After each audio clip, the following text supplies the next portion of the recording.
Hello, guys. Welcome to our podcast, A Knowledge Empowers. Here with you is Kat, aka me, 안녕하세요. Then we have Baruch, Hello. and we have Kolaj. Dobré ráno. And today we're going to continue with the topic time management. And actually, just before we started to recording, I wanted to understand what's the difference between procrastination and laziness, because I was always putting these two words together. At least for me, it just means the same. And then collage just went like, and Baruch was like, no, stop, we need to record this. It's gold. So, Come on. Collage, take us through the difference, please. No, I want to hear Baruch's explanation. She said that she Okay. knows about it from the psychological I know perspective as well. basics. Yeah. I don't think okay, so I will start then.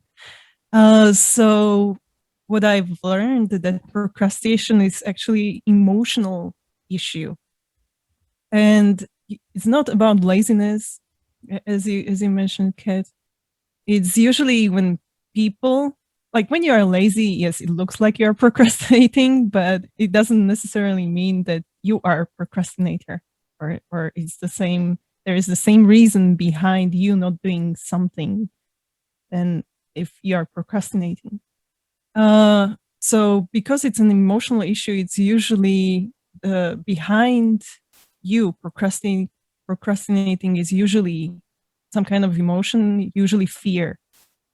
Like I'm afraid I will fail, or I'm afraid of change, something like this, or I don't know what to do next, and I'm afraid that what I will do will not be a correct thing. So you kind of stop yourself because you don't know, or you don't want to go into that situation because you are afraid. So it's not, maybe you've never experienced this, Cat, because you're so energetic and Not always. confident. So usually when people are in front of some kind of new situation, and they are like, oh my God, like, how is this going to go? I don't know. So I'd rather do something else. I will rather read emails. I will rather, I don't know, go for a meeting with that person and ask them about some other topic, project, etc. So I will do anything just to avoid doing that thing that scares me.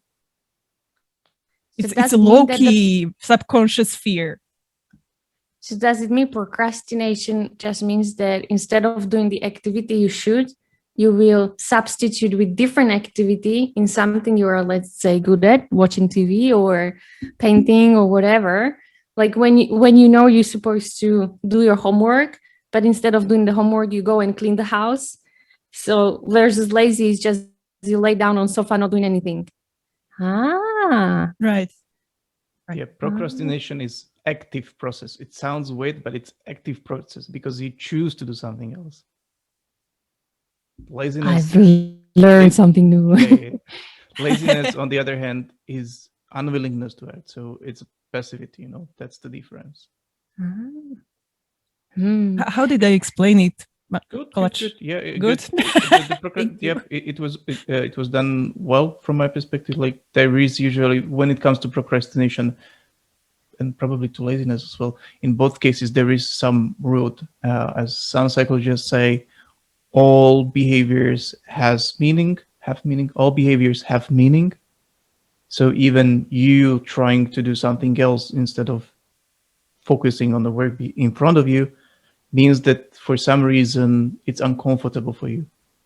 And whether it's fear, sadness, whatever emotion there is behind that, you are avoiding the situation for some reason.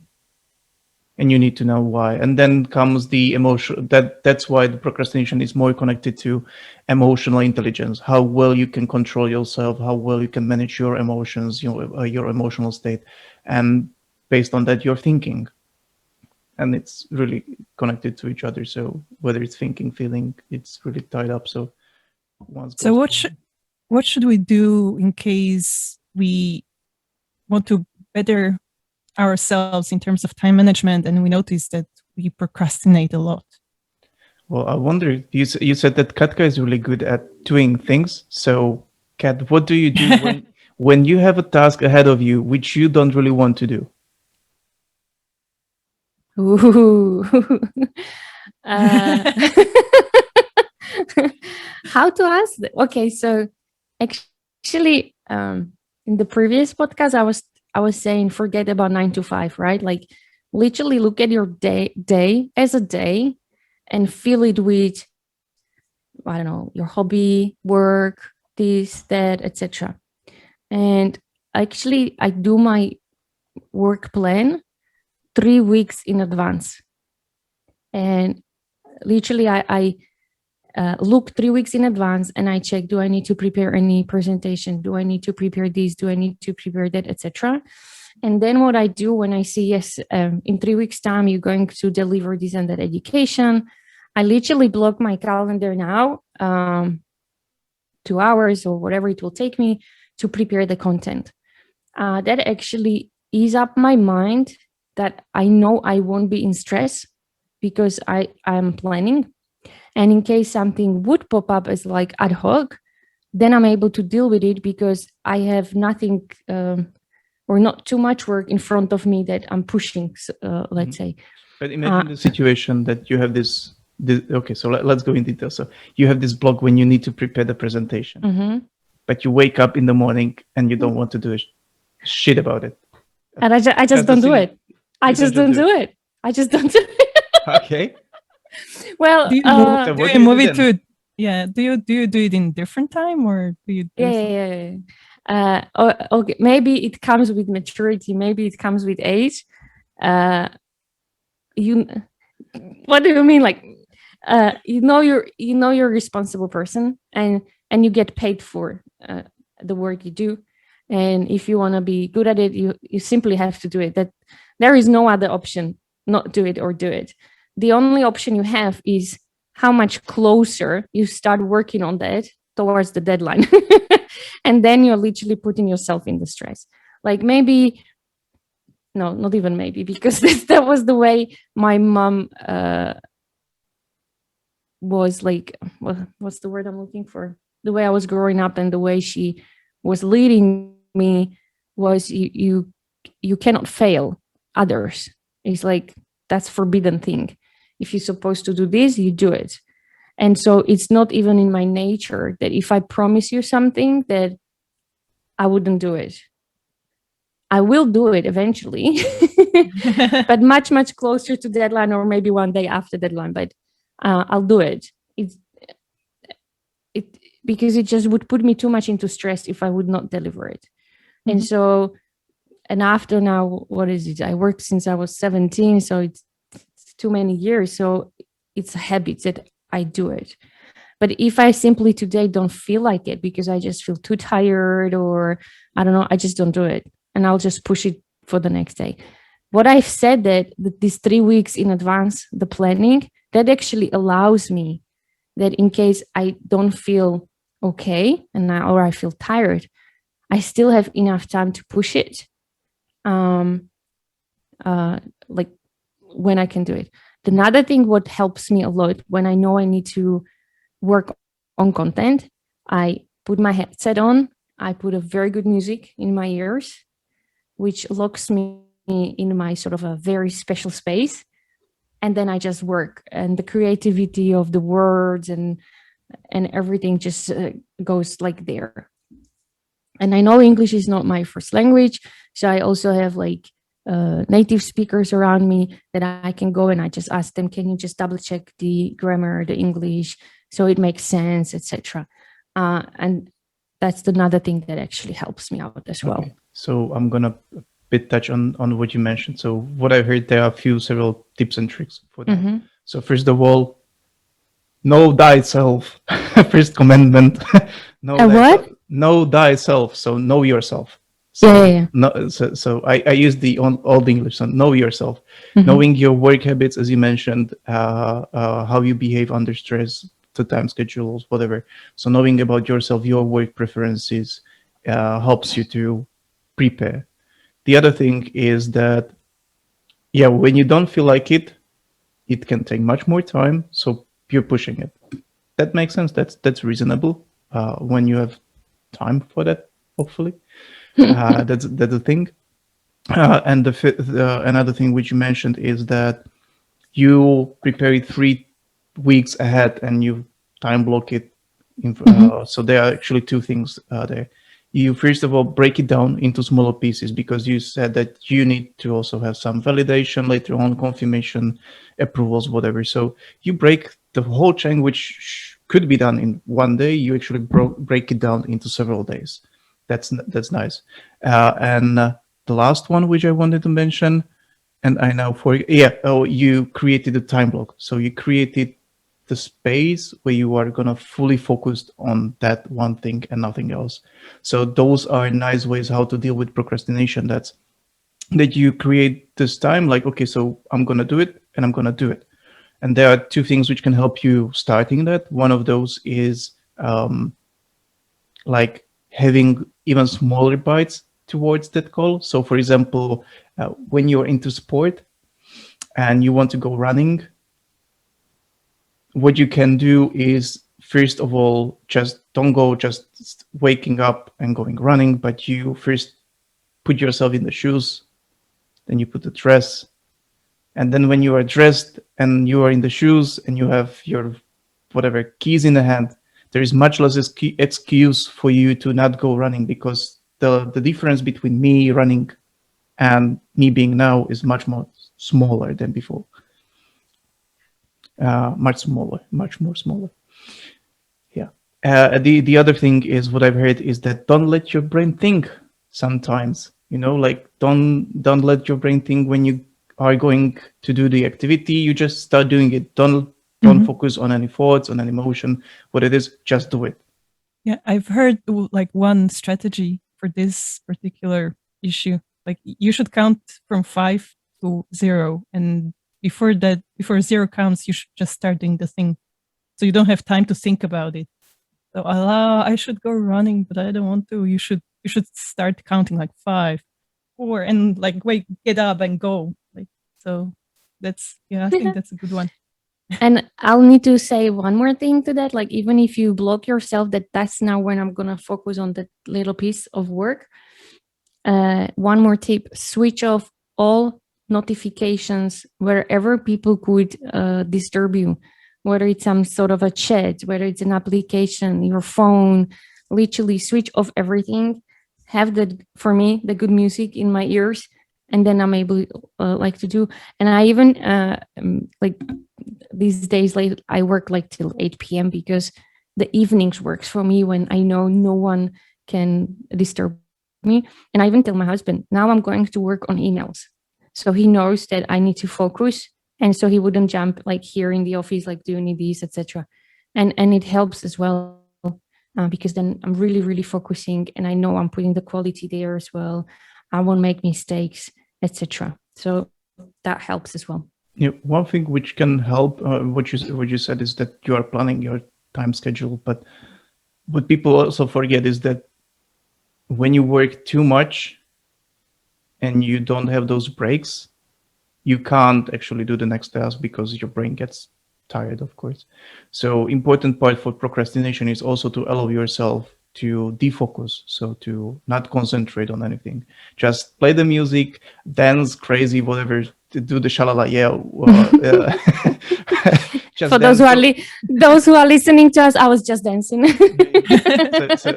so dance there or whatever, do just defocus totally, stop thinking on anything so that your brain can relax, because we can't focus and there were studies, we can't focus 8 hours a day, just straight 8 hours in a row. No, that's not possible. Forget it.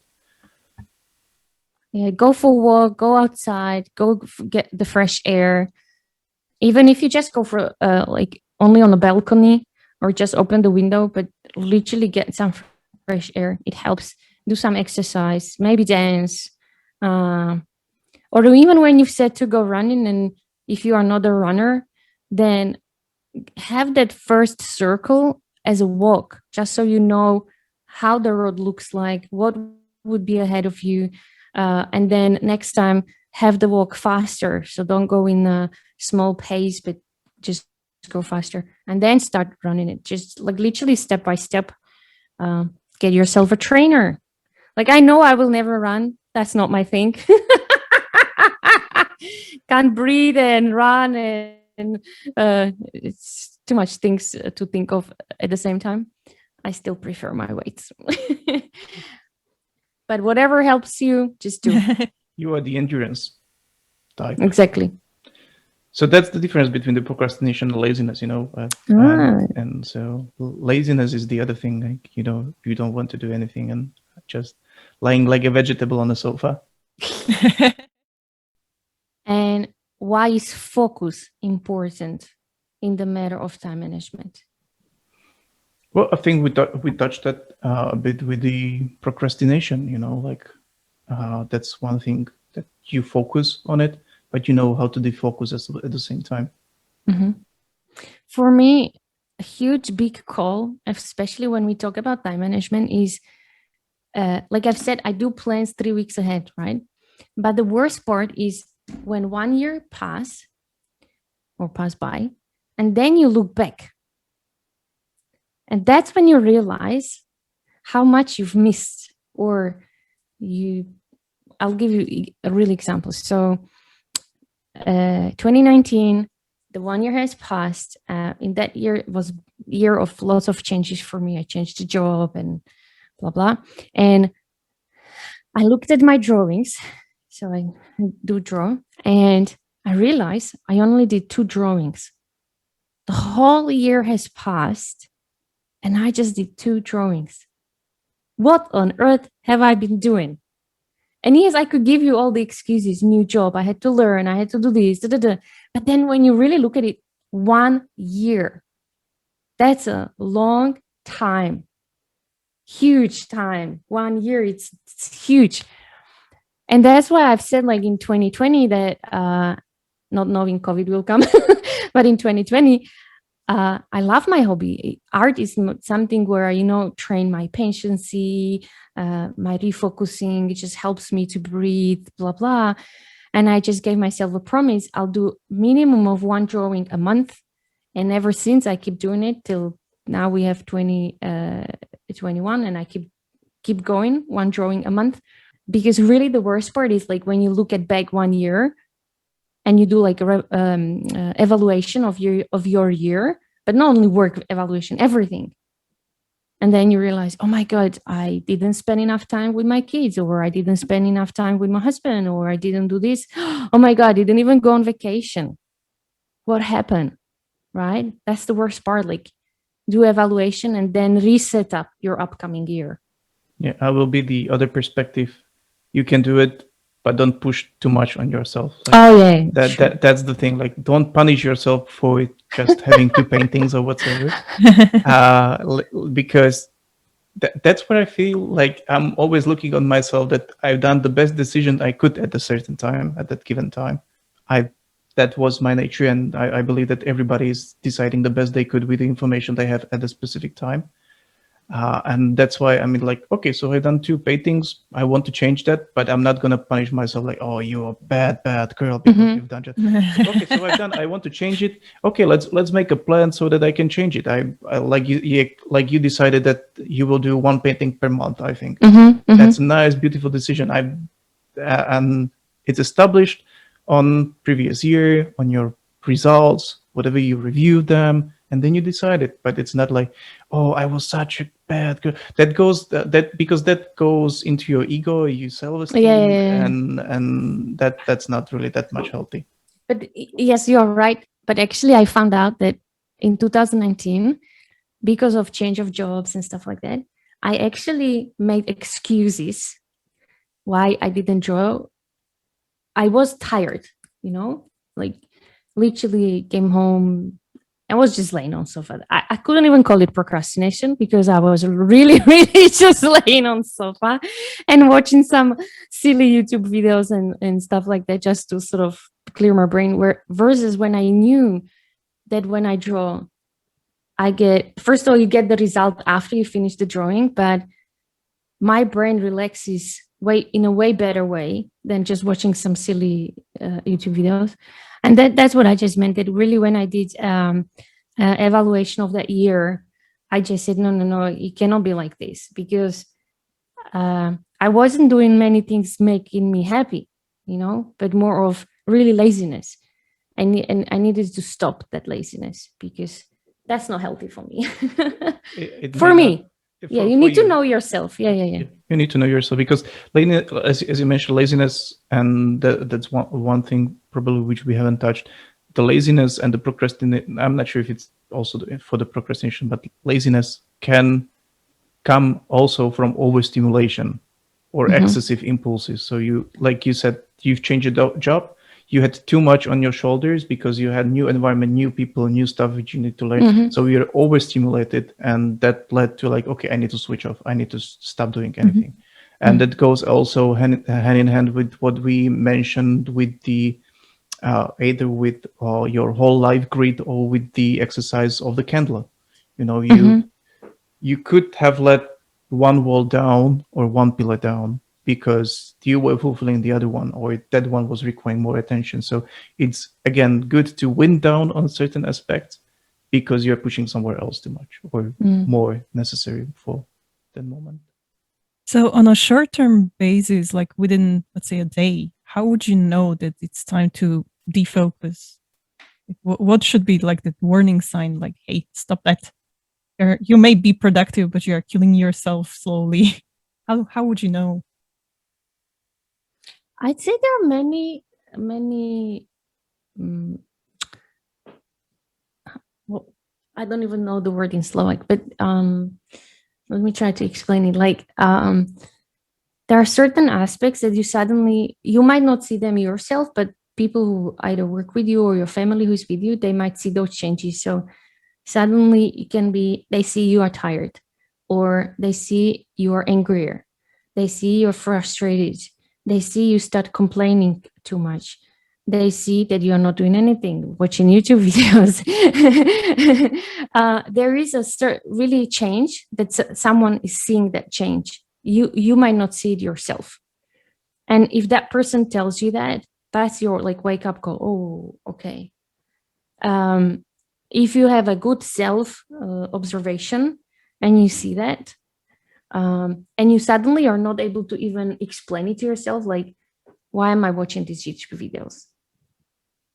I'm watching them because I want to relax after a difficult call where I was just talking for 2 hours, and now I want to diffuse myself. So I'm just watching this to have fun a little bit, or I go for a walk.